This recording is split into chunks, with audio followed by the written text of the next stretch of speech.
हाँ, तो अपने अनसीन पैसेज टाइप फर्स्ट अपन पढ़ लिया था। आज अपन बात करेंगे अनसीन पैसेज के टाइप सेकंड की, जो आपके पूरे 6 नंबर का आएगा, ठीक है। और लेकिन एक बात क्या ध्यान रखना है टाइप सेकंड में, कि जो 6 क्वेश्चन आएंगे वो सारे के सारे ऑब्जेक्टिव होंगे।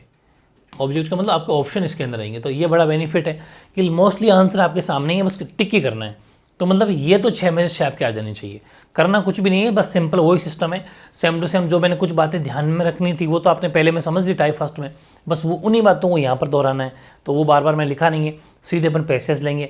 अनसीन पैसेज को 2 पैसेज मैंने लिए हैं, दोनों सिर्फ प्रैक्टिस मात्र है, बस प्रैक्टिस आपकी हो जाएगी, आइडिया आपको लग जाएगा किस हिसाब से आते हैं।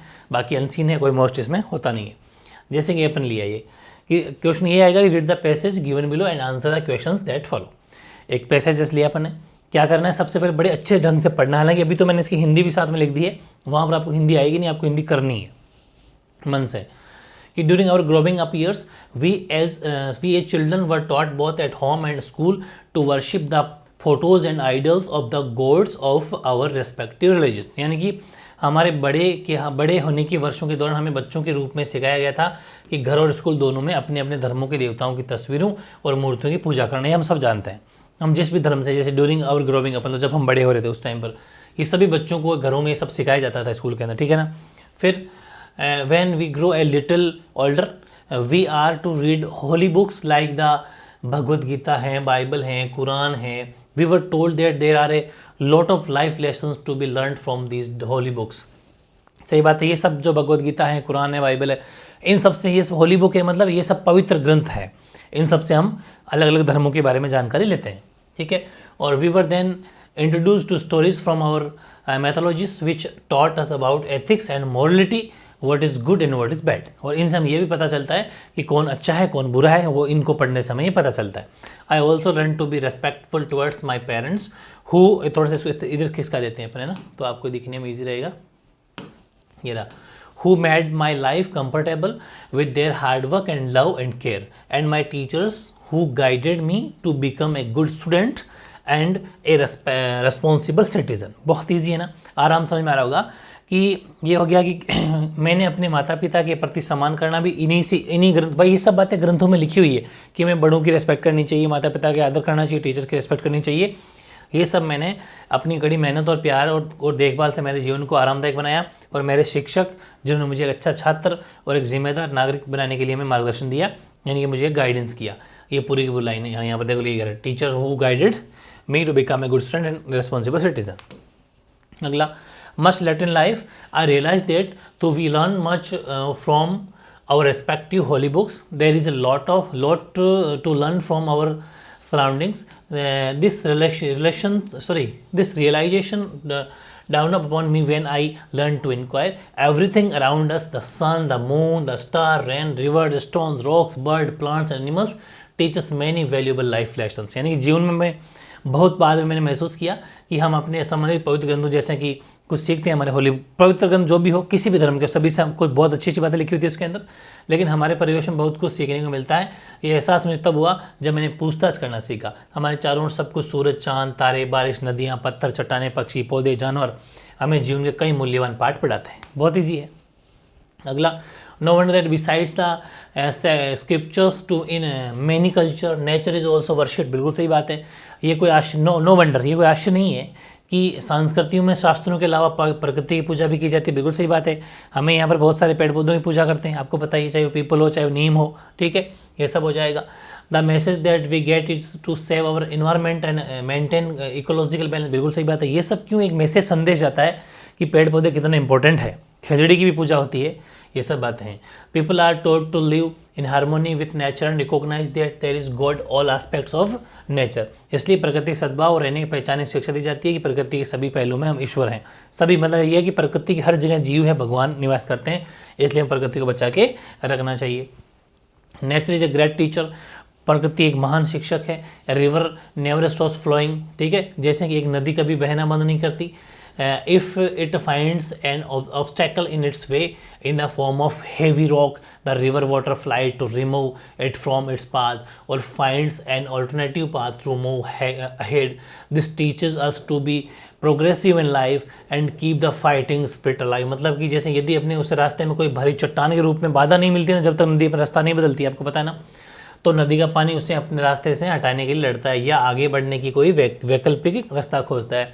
हमें आगे देखो, ये मतलब ईजी है, हमें जीवन में प्रतिगति होना चाहिए, लड़ने की क्षमता, लड़ने की भावना को जीवित रखना सिखाता है, ये सब है। लड़ने, यहाँ पर लड़ने का मतलब पॉजिटिविटी है कि हमें हिम्मत नहीं हारनी है, वो वाली चीज़ है।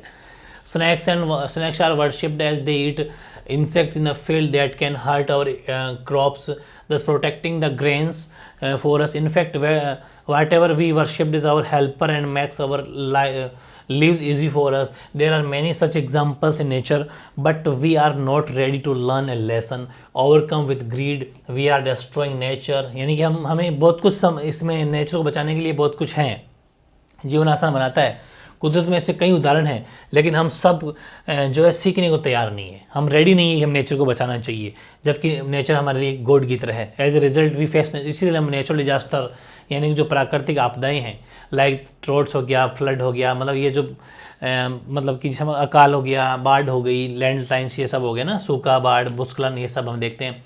इसका मतलब भूस्खलन होना, ठीक है, ज़मीन का फटना, वो सब। We don't know that nature is angry with us, हम नहीं जानते कि कुदरत हमसे नाराज़ है। However, it is never too late to learn, इसलिए हमें सीखने में कभी देरी नहीं होती। If we learn respect nature, the quality of our life we improve। अगर हम प्रकृति का सम्मान करना सीख लें तो हमारी जो जीवन की जीने की गुणवत्ता उसमें भी थोड़ा सुधार आ जाएगा। तो ये पैसेज काफ़ी इंपॉर्टेंट है, बोर्ड के एग्जाम के व्यू से आ सकता है, नेचर के बारे में भी है, हमारे कुछ पवित्र ग्रंथों के बारे में भी है, तो लेकिन हालांकि वो कोई ज़रूर नहीं है, क्योंकि अनसीन है, अनसीन में कोई इमोशन नहीं होता, कहीं से भी आ जाता है। लेकिन बस एक प्रैक्टिस आपकी इससे हो जाएगी कि हिसाब से वो करना है, बस अच्छे से पैसेज को पढ़ना होता है, बिल्कुल तन मन से, एकदम ध्यान वही होना चाहिए। और फिर अपन करते हैं इसके क्वेश्चन आंसर। जैसे कि अब इसमें ऑप्शन रहेंगे आपके, पूरे के पूरे ऑप्शन वाले क्वेश्चन आएंगे, तो बहुत बेनिफिट रहेगा। जैसे पहला क्वेश्चन है, When we grow older, we often read the religious book like, जब हम बड़े होते हैं तो अक्सर धार्मिक पुस्तक पढ़ते हैं, जैसे कि द गीता है, द बाइबल है, the Quran, any one of this, मतलब कोई एक, बिल्कुल सही बात, कोई सी पढ़ सकते हो, डी सही बैठेगा। इतना आप जानते हो, गीता पढ़ सकते हो, बाइबल पढ़ सकते हो, कुरान पढ़ सकते हो, कोई भी, एनी वन ऑफ दिस, कोई सी भी। तो ये ध्यान रखना, डी इज करेक्ट आंसर, ये भी ध्यान रखना, कोई एक पर नहीं टिक कर सकते आप, क्योंकि इसमें कोई स्पेसिफिक रिलीजन का कोई नाम हम नहीं कि आप इस रिलीजन में ये पढ़ो, कोई से धर्म का कोई सा ही बंदा कोई सी बुक पढ़ सकता है। बहुत बढ़िया क्वेश्चन है ये ना, कन्फ्यूज करने वाला, डी आंसर है। Second, from stories of our mythologist we learn, मतलब जो हमारी पौराणिक कथाएं हैं, माइथोलॉजी में पौराणिक कथाएं, उनकी कहानियों से हम क्या सीखते हैं कि what is good, what is bad, या दोनों, नन ऑफ दिस। सही बात है, क्या अच्छा क्या बुरा है, बिल्कुल सी इज करेक्ट आंसर, ये हम सीखते हैं, अभी पढ़ा था अपन ने, बहुत आसान है, मतलब ये 6 नंबर आपके पक्के हैं अगर दिल से पढ़ लोगे तो। तीसरा, in our life we learn a lot from, हम अपने जीवन में बहुत कुछ सीखते हैं, क्या, the sun and the moon, birds and animals, rain and rivers, all of this, बिल्कुल सही बात, ऑल ऑफ दिस, ये पूरा अपने देखा था अभी। हम हमारे जीवन में बहुत कुछ सीखते हैं, जैसे सन से, चंद्रमा से, सन एंड मून से, बर्ड्स एनिमल्स से, रेन से, रिवर से, सबसे सीखते हैं हम, क्योंकि जैसे देखो सूर्य है, चंद्रमा है, बर्ड्स पक्षी है, एनिमल्स है, रेन, रिवर्स, नदियाँ, ये सब हमें कुछ ना कुछ सिखाती है कि निरंतर चलते रहना चाहिए, हिम्मत नहीं हारते, ये सब बातें, ठीक है, वेरी इंपॉर्टेंट। सारे के सारे पैसेज में आंसर भी है, बहुत ईजी है ना, बताओ 6 में 6 मिल जाएंगे आपको। फोर्थ है, the quality of our life many improve if we, यानी द क्वालिटी यानी हमारी जो गुणवत्ता है उसमें सुधार हो सकता है यदि हम worship gods, worship animals, worship nature, worship और हॉली बुक्स। क्या करना चाहिए हमें, बिल्कुल अभी मैंने पढ़ा था ना कि अगर हमारी प्रकृति है, नेचर के अपन अगर स्टडी करेंगे या नेचर का हम ध्यान रखेंगे, नेचर की पूजा करेंगे, क्योंकि नेचर में सब आता है, पेड़ पौधे सब हमारे पूजनीय है, सब कुछ है, नेचर है तो हम सुरक्षित हैं। तो वर्शिप नेचर अभी पढ़ा था अपने पैसेज के अंदर, बिल्कुल इजी, अगर ध्यान से पढ़ा हो तो आंसर ऑटोमेटिक आ रहे होंगे आपके, वेरी गुड।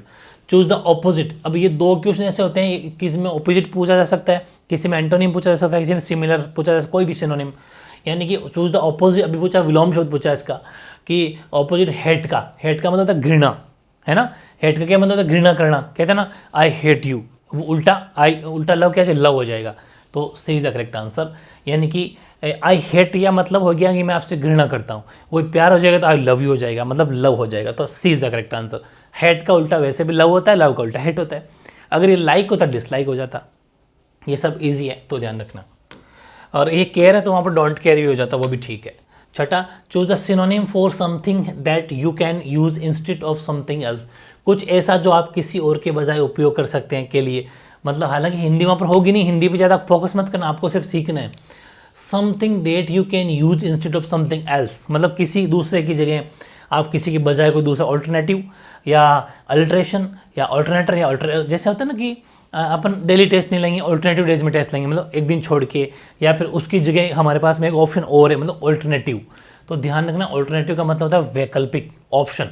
तो इसका करेक्ट आंसर छठे का ये। बताओ कितना आसान था, मतलब 6/6 है, 6 में 6 नंबर आपके सबके आए होंगे, गारंटी है, मेरे को ध्यान से पढ़ा मेरे साथ तो आए ना, फ्री फोकट के 6 नंबर है। और 9 कल अपन है तो 9 और 6 15 नंबर का मामला है, 15 मार्क्स, ठीक है ना। एक पैसेज महाराणा प्रताप के ऊपर लेते हैं, धुआंधार तरीके से पैसेज है, बहुत ही शानदार। Maharana Pratap ruled over Mewar only for 25 years, Maharana Pratap ने मेवाड़ पर 25 वर्ष शासन किया। However he accomplished so much grandeur during his reign and his glory surpassed the boundaries of countries and time, turning him into an immortal personality। हालांकि उन्होंने अपने शासनकाल में, है ना, अकम्पलिश मच गार्ड, मतलब कि हमारे दौरान उनकी भव्यता हासिल की थी, काफ़ी भव्यता हासिल की थी कि उनकी महिमा ने देशों और समय की सीमाओं को भी पार कर उन्हें एक अमर व्यक्तित्व में बदल दिया। महाराणा प्रताप को पूरे संसार में याद किया जाता है, वो वीर थे, योद्धा थे, वो चीज़ है, ठीक है। और he along with his kingdom become a synonym for valour sacrifice and patriotism, यानी कि ये उन्होंने जो है ना, उन्होंने अपने राज्य सहित शौर्य, त्याग, देशभक्ति सब देखो आराम से समझ में आ रहा होगा। किंगडम है मतलब राज्य में, become a synonym for valour sacrifice and patriotism, ठीक है, यानी कि अपना जो है देशभक्ति का जो है पर्याय बन गए थे ये, और सिनोनिम मतलब पर्याय।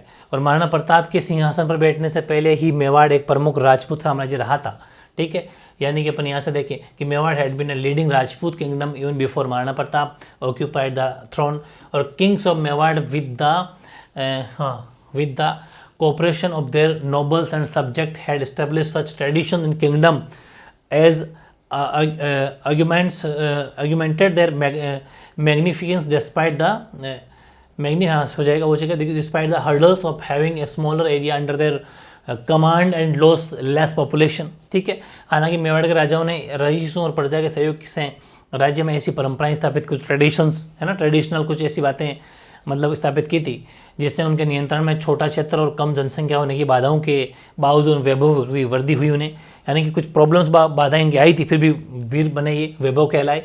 और there did come a few throning occasions when the flag of the kingdom seemed settling down. Thanks a lot the gallantry and brilliance of the people of Mewar, their flag once again flew high in the sky। बिल्कुल सही बात है। इसलिए देखो कि जब राज्य के ध्वज नीचे खिसकता प्रतीत हुआ तो मेवाड़ के लोगों की वीरता और प्रतिभा की बदौलत उनका झंडा एक बार फिर से आसमान में ऊंचा हो गया।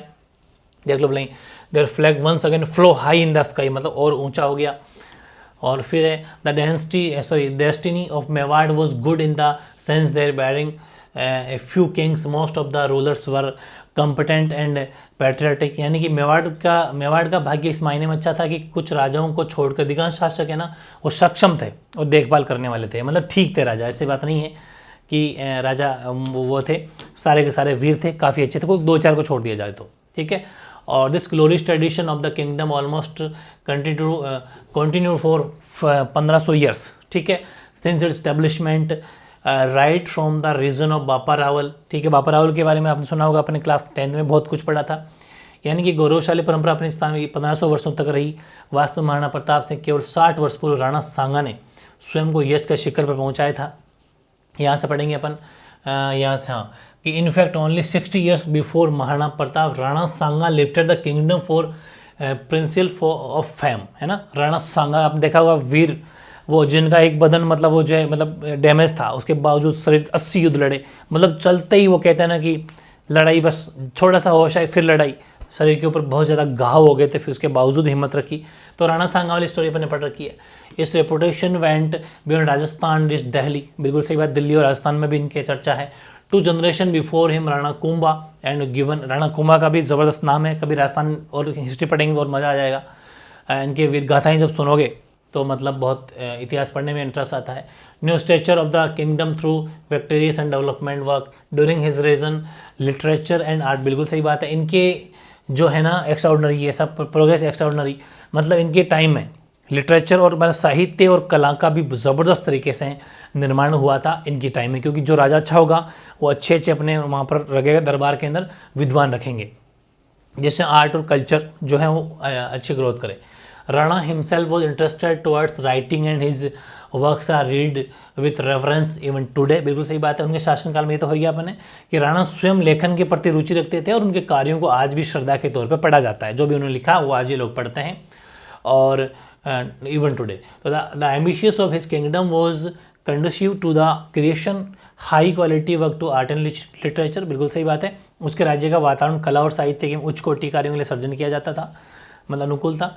और this accomplishment were the outcome of a long standing tradition sustained by several generation. इसलिए ये इसकी उपलब्धियाँ जो है, इनकी उपलब्धियाँ वो कई पीढ़ियों तक लंबी परंपराएं चली आ रही है और आज भी उसका परिणाम हमें मिल रहा है। तो ये सब बहुत अच्छी अच्छी बातें आराम से आपको समझ में मेरे हिसाब से आ रही होगी। The life of the people of Mewar must have been peaceful and prosperous during the long span of time, otherwise such as extraordinary accomplishment in these field would not have been possible। बिल्कुल सही बात है, लंबे समय तक मेवाड़ के लोगों का जीवन थोड़ा सा दुखदायी रहा था, जीवन शांतिपूर्ण और समृद्ध रहा होगा।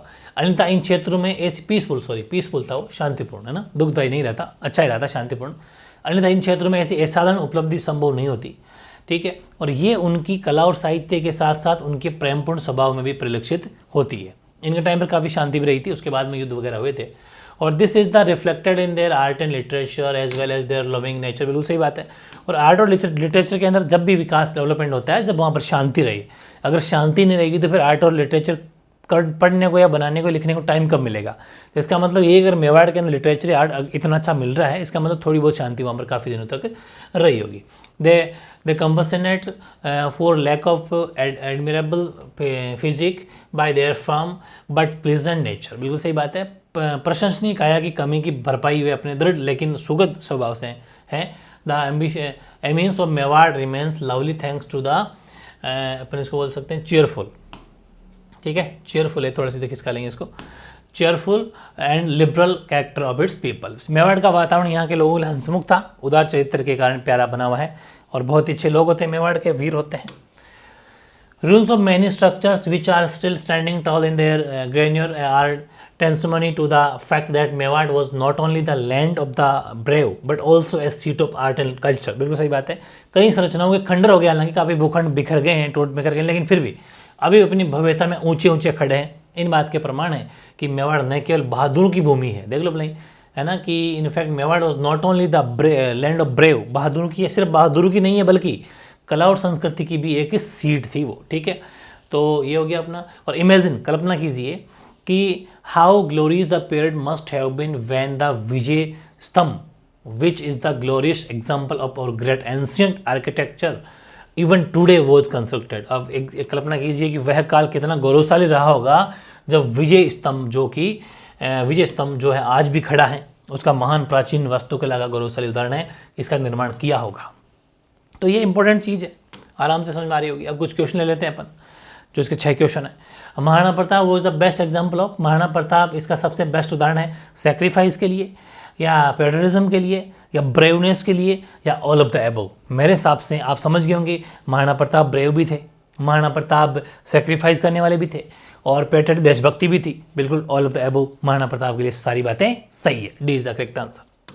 Second, among the rulers of Mewar the reputation of reach Delhi. कहाँ से कहाँ तक, तो राजस्थान से दिल्ली। मेवाड़ के शासकों में किसकी ख्याति दिल्ली तक पहुँच गई, तो राणा प्रताप, राणा सांगा, बापा रावल या राणा कुंभा। तो अभी पढ़ा था ना अपने कि राणा सांगा जो थे, आप चाहे तो देख सकते हैं, देखो ये अपने यहाँ पढ़ा था, यहाँ होगा अपना, अभी देख लेते ये रहा कि in fact only 60 years before Maharana Pratap Rana Sanga lifted the kingdom to the principal of fame और his reputation went beyond Rajasthan and rich Delhi. किनकी, राणा सांगा की बात करें कि राणा सांगा जो है प्रताप के बाद में जो है जो उनका राजस्थान से दिल्ली तक उनका मतलब जो है वो जानकारी रेपुटेशन उनकी थी। तो आंसर हो जाएगा राणा सांगा। अगला, for a long time the life of resident of Mewar remained. बहुत काल तक मेवाड़ वासियों का जीवन बना रहा, पीसफुल, अनपीसफुल, प्रोप्रस, बॉथ। समझ गए, तो अपने कहा था ना पीसफुल, शांतिपूर्ण रहा होगा, तभी तो उन्होंने लिटरेचर के बारे में इनके काम किया था, पढ़ा था भी अपने, पिक्चर पीसफुल आराम से लिखा हुआ था, शांतिपूर्ण रहा। चौथा, the ambience of Mewar is lovely even today due two of its people. Mewar का माहौल यहाँ के लोगों के कारण आज भी प्यारा है। किस कारण से? अग्रेसिव नेचर है, प्लीजेंट नेचर है, अनप्लीजेंट नेचर है, या फिर नन ऑफ दीज है। तो समझ तो गए होंगे कि मेवाड़ का माहौल आज भी अच्छा क्यों है, क्योंकि प्लीजेंट नेचर है। पढ़ा था अभी मैंने। हंसमुख है वो, देखो लास्ट में आप चाहे देख सकते हो पैराग्राफ, ये सारी बातें हैं। देख लो ये बड़ी यहाँ पर देखें, imagine how glorious period must have been when Vijaystambh which glorious example of the great ancient. ये तो अपने पहले पढ़ लिया था।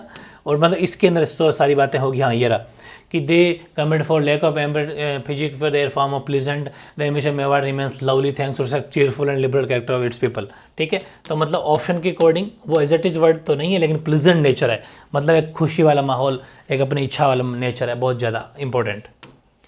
Choose from the following the word opposite of the normal या नॉट डिफरेंस। नॉर्मल का या नॉट डिफरेंट का ऑपोजिट यानी विलोम शब्द क्या होगा? ऑर्डिनरी, ऑर्डरली, एक्स्ट्राऑर्डिनरी या फिर ऑर्गेनिक। बात करें अपन नॉर्मल या नॉट डिफरेंट, जिसको अपन कह सकते हैं सामान्य या दूसरों से भिन्न नहीं, सॉरी दूसरों से भिन्न नहीं, डिफरेंस नहीं। ऑर्डिनरी, ऑर्डरली, एक्स्ट्राऑर्डिनरी होगा। Extraordinary is the correct answer, जो अपने उसके अंदर था, ऑप्शन पॉजिटिव उसमें भी था।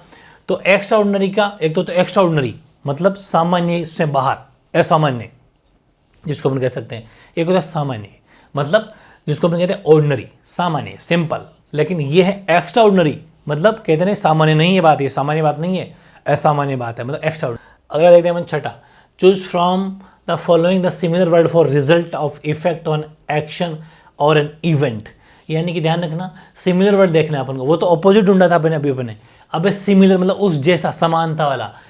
Result of effect of an action और एन इवेंट, वो हो जाएगा outcome, out class, outdated, outdo. तो सीधी सी बात है आउटकम, जो एकदम सिमिलर वर्ड है किसके, कि वह एक घटना के प्रभाव के परिणाम या एक क्रिया। तो आउटकम क्या निकल के आया, तो according to option outcome is correct answer है।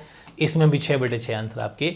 तो देखो जिस हिसाब से मैंने एक एक शब्द को पढ़ा है, एक एक लाइन पढ़ी, स्किप नहीं की है, वैसे ही तन मन से आपको पैसेज को इसी तरह पढ़ना है, आराम से आंसर देना है। इसमें गलत होने के कम चांस है, बहुत 6 में से 6 नंबर आ जाएंगे। आराम से थोड़ा ढंग से पढ़ोगे ना तो आंसर सारे घूम फिर के पैसेज में से होते हैं, ऑप्शन भी पैसेज में से होते हैं, तो कोई चिंता वाली बात नहीं है। तो ये मेरा अनसीन पैसेज के आपके 2 कैप्सूल देने थे, वो दे दिए हैं। पहला अपन ने 400 से 500 वर्ड का पैसेज लिया था, जो 9 नंबर का था, जिसमें 9 के ऑप्शन नहीं मिलते, 9 के 9 आंसर लिखने पड़ते हैं। ये जो है 300 से 400 शब्दों वाला है, 300 to 400 वर्ड्स वाला पैसेज था, अनसीन पैसेज। ये भी अपन आज कंप्लीट कर लिया, जो आपके 6 नंबर का, मतलब 15 मार्क्स। जो वेटेज या वैल्यू समझता है ना, वो मेरी बात को भी समझ रहा है, बड़े ध्यान से करना। 15 में से 15 नंबर आ जाएंगे। सोचो कितना बड़ा वेटेज है, 15 मार्क्स। ठीक है, तो अपना अनसीन पैसेज वाला दोनों कैप्सूल आज कंप्लीट होते हैं। अब आपको लाइव टेस्ट शाम को देना ही है, तो और ज़्यादा अच्छे से आपका रिविजन हो जाएगा। ठीक है।